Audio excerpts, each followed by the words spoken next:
Hello, and welcome to another episode of the Perfectly Imperfect Spiritual Podcast.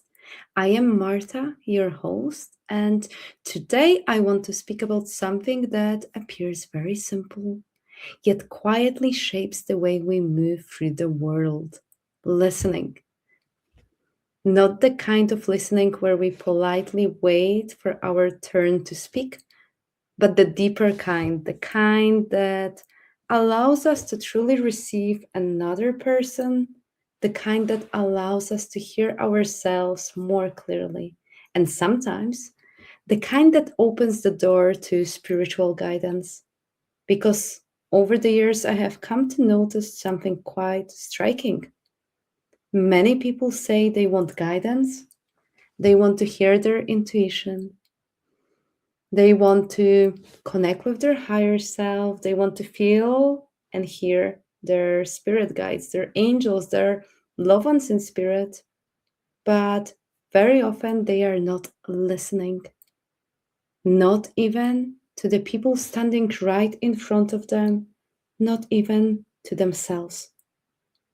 And I say this with tenderness because I recognize this tendency in myself as well. How often in conversation do we begin preparing our response while the other person is still speaking? How often do we interrupt or translate someone else's story into our own experience before they have even finished sharing it? Words are exchanged, but presence is missing. And without presence, listening cannot really happen. The theme of listening has actually been part of my life for much longer than I realized. Before I began working publicly as a psychic medium, I spent many years in academia. And during my doctoral research, I studied how people form and negotiate their sense of identity, particularly among Latin American migrants, rebuilding their lives in a new country. And my work involved life story interviews and participant observation, what we call, which meant basically spending long periods of time with people, listening to their stories, listening to how they made sense of their lives, listening to how identity reveals itself through narrative.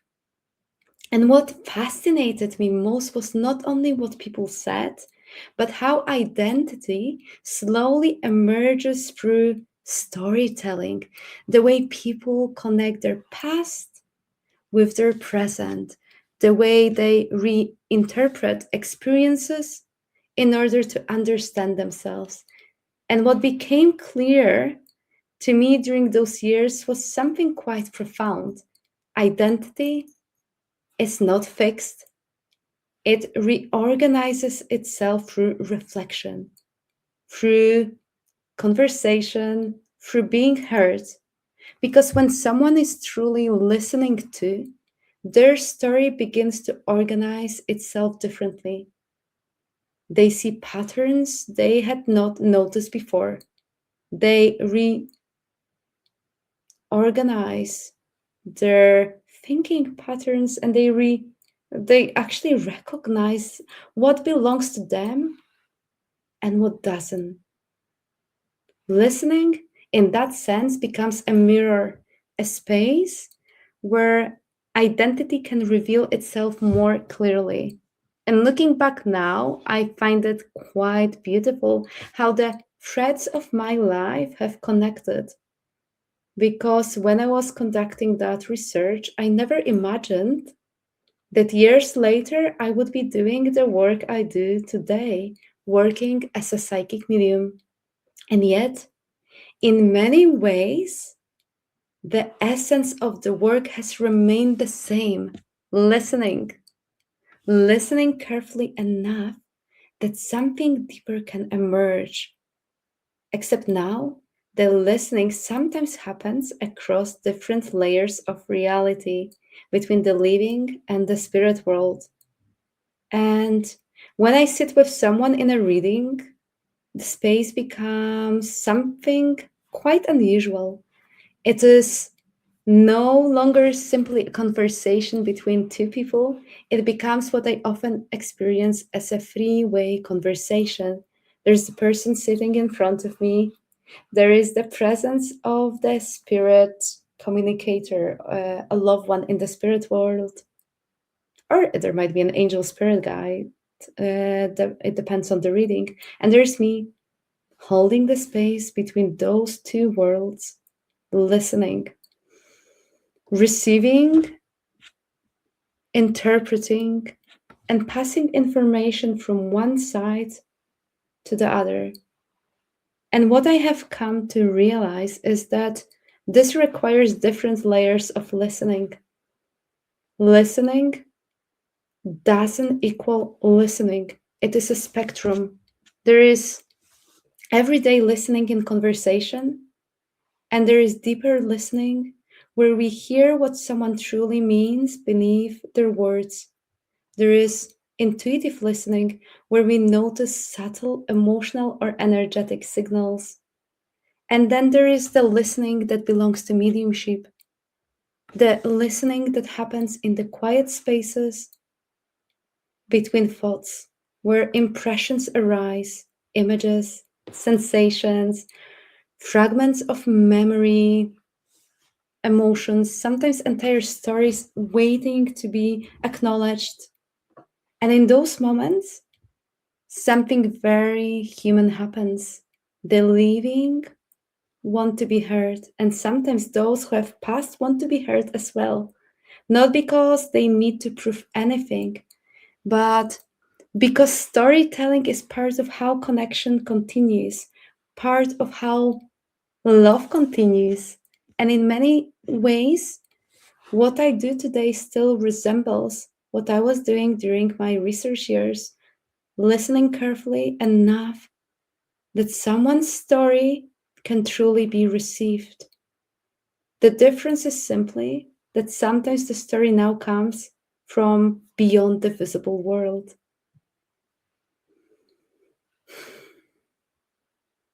Guidance itself is often subtle. Many people say they want signs, they want to hear their intuition, they want to feel guidance from the spirit world. But guidance rarely shouts, it rarely interrupts.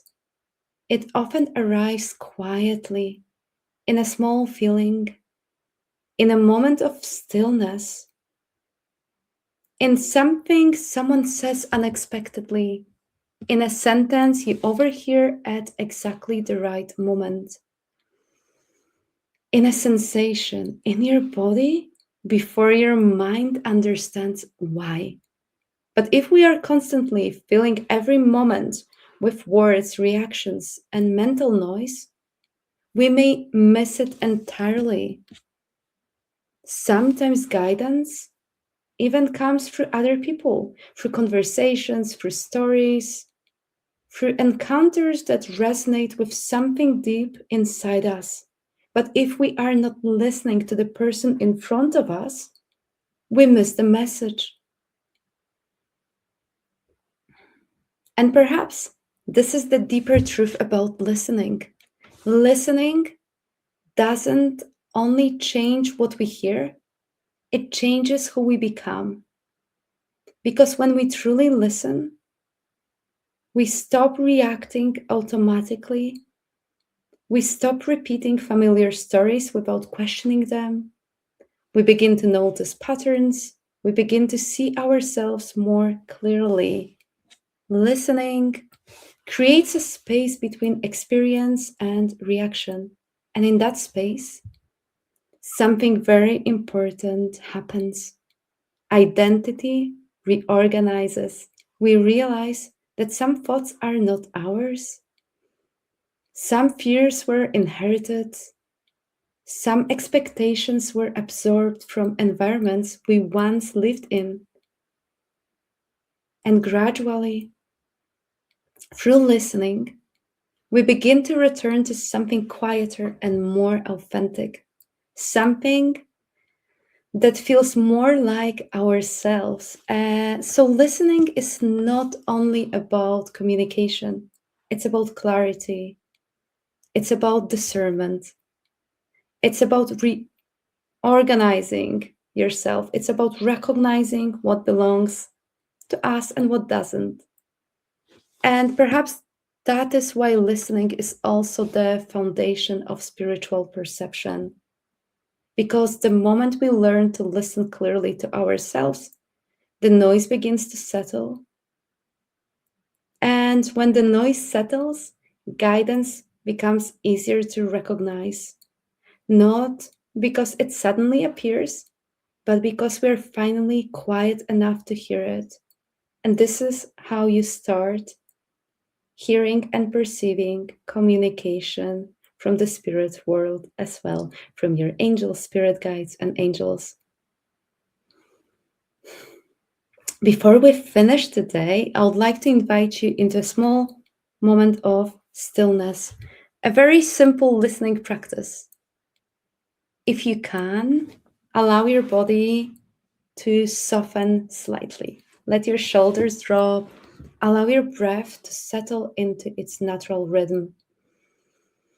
And notice the sensation of breathing, the gentle movement of air entering and leaving your body. Now, slowly bring your attention to the sounds around you, near noises, distant sounds. Just notice them without analyzing them.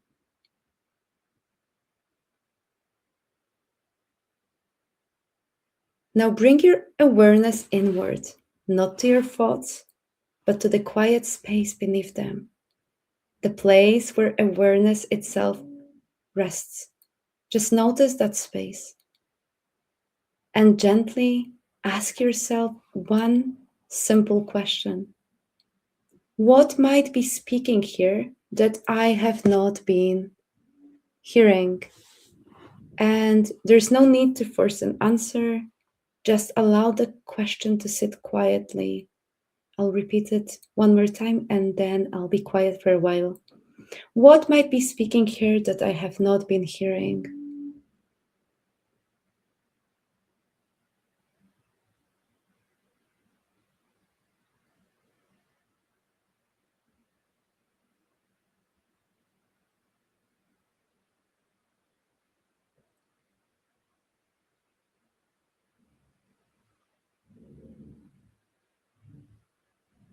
Take one slow breath in and out. One more time, in and out.